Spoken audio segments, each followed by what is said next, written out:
Meanwhile, word spread quickly that another little girl from Vallejo was missing. Vallejo police are again asking for the public's help tonight in locating a missing 8-year-old girl. Police say Midsi Sanchez was last seen at about 3 o'clock this afternoon. There are countless cases of kidnapping and murder in this world. Behind all these cases, there are people. Not only the victims themselves, but also their friends, colleagues, and families. When a person becomes the victim of a crime, there is never just one person who suffers a trauma. Crimes are capable of unhinging entire social circles and plunging them into a state of bewilderment. In most cases covered by the true crime genre, the people affected unfortunately have no voice. But what if it's different? What if there is someone who has survived their worst nightmare, against all odds? I'm telling my story for a purpose, and it's bigger than me. You know, when I was a kid, I was forced to go to therapy. And as a teenager, I was forced to go to therapy. And I've walked out every time because I wasn't ready to tell my story. But being an adult and knowing that when I share my story, it's going to help a family or help another missing child.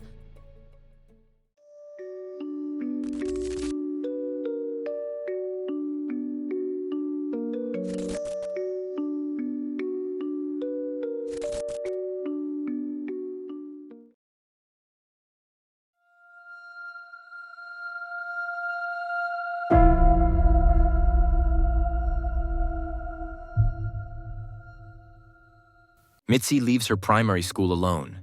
She usually meets up with her brother and friends after school. But today is different. She doesn't wait for the other children to go home together. Midsi is in a hurry. Today is her birthday. She's turning 8 years old, and a big party is to take place in the afternoon. Many friends are invited, and there is a lot to prepare. The 8-year-old wants to help her mother with the preparations for the party.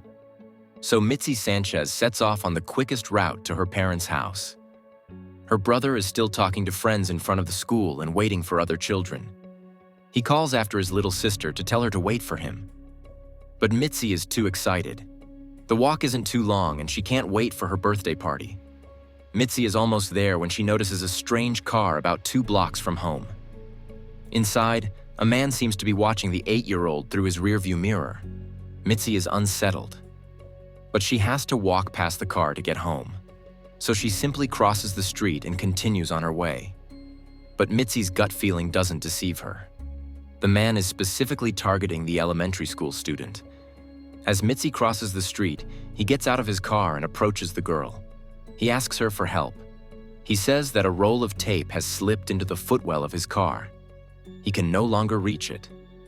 He explains that he broke his hip in a motorcycle accident and can no longer bend down.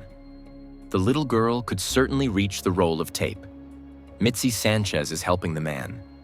At the moment Midsi bends down into the footwell to look for the tape, the man presses his hand over her mouth. Midsi immediately tries to defend herself. She tries to scream and to hit her attacker. But the man is much bigger and stronger than she is. He forces Midsi onto the passenger seat of the car and drives off with the frightened girl. All of this took only a few seconds. The man and Midsi even drive past her parents' house. Inside, her mother waits in vain for Midsi to come home for her birthday party. The man drives Midsi to the parking lot of a nearby shopping center. He gives her new clothes, which she must wear from now on. He also makes her drink alcohol. She asks the man why he is doing this to her. He replies that someone did the same to him when he was little. Her captor drives Midsi to a truck stop on Highway 80. The rest stop is on the outskirts of her hometown. Midsi is only a few kilometers away from her parents, but she's still in great danger. She and her captor spend the entire night of August 10th in the parking lot. The man who kidnapped Midsi is named Curtis Dean Anderson. He's a cab driver who lost his job after a motorcycle accident. Anderson is no stranger to the law. He was previously sentenced to prison in the early 90s. At that time, he was said to have kidnapped and robbed the wife of an acquaintance. An ex-partner claims to have been regularly beaten by him during the same period, but that's not all Curtis Dean Anderson is capable of, because the kidnapper has no qualms about murdering a child. He's done it before.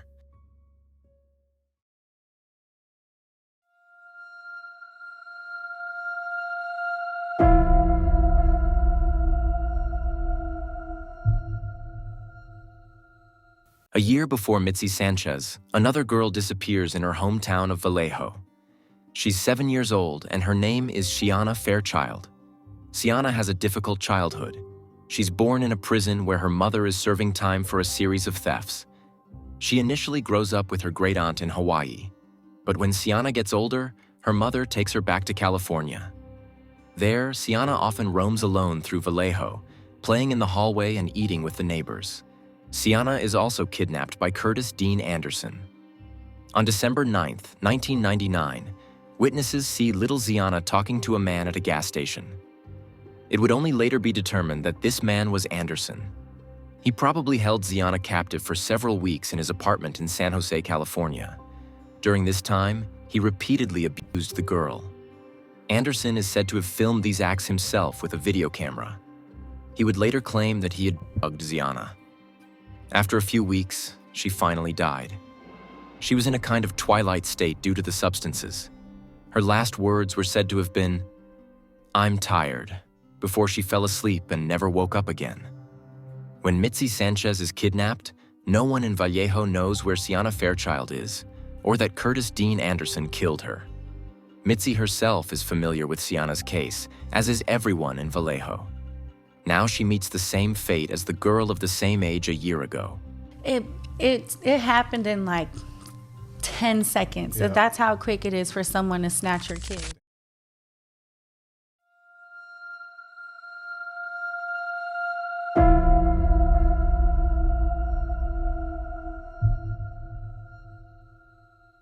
Anderson abuses Midsi during the night in a truck stop. He darkens the windows of the car with blankets and towels. Once, a police car even drives by. But from the outside, Midsi's ordeal is not visible. He ties her up with a heavy chain that is secured by a lock. For the 8-year-old girl, the situation seems hopeless. Anderson kept her in his car for 3 days. During that time, Midsi didn't dare sleep at night. Anderson gave her nothing to drink or eat. She wasn't even allowed to use a toilet. And I thought, this is it. Like, I'm not going to see my family again. But Midsi will see her family again. And that is only because of 2 facts. Anderson is becoming careless. He feels he is way out in front of the girl. He even goes into a store and buys a newspaper, which he holds out to Midsi. The paper shows a picture of the missing Midsi. The article is about her parents' search. Anderson teases the girl, saying that her parents will never find her. But Midsi is clever. She can keep a cool head and take advantage of her captor's weakness. After 2 days, Anderson leaves the car and leaves Midsi alone. By now, the two have left Vallejo and driven to Santa Clara. Anderson goes into a store where he used to work. There he asks his former colleagues for a favor. He urgently needs a large plastic bag that can hold a fair amount of weight. Anderson has left Midsi alone in the car several times over the past 2 days. But this time is different. Anderson leaves his keys behind. Midsi quickly grabs the keys and manages to free herself from her chains. When she also manages to open the car, Midsi runs. She runs until she reaches a nearby road. She frantically waves at drivers to show that she needs help. But no one seems to pay attention to the little girl. Until Midsi spots an approaching truck driver. She runs directly in front of his vehicle, causing him to stop. Midsi climbs the ladder to the driver's cab and crawls through the rolled-down window. She cries violently as she collapses into the lap of the shocked truck driver. She keeps saying, "He's coming! He's coming to kill me!" The truck driver is quick-witted enough to put 2 and 2 together. He has followed the case of the missing Midsi Sanchez in the media and recognizes the 8-year-old girl. While Midsi points to the parking lot where she was held captive, the truck driver sees Anderson. He gets into his car to flee. The driver manages to note the license plate. He is able to drop Midsi off at the police station with her parents. Anderson is arrested by the police that same day. Midsi Sanchez has made it. The girl, who is only 8 years old, freed herself from the violence of her kidnapper. Midsi's parents and the girl herself are overjoyed. And when Midsi is back home, her birthday party, which was supposed to take place on the day of her abduction, is made up for. Happy birthday to you. Happy birthday.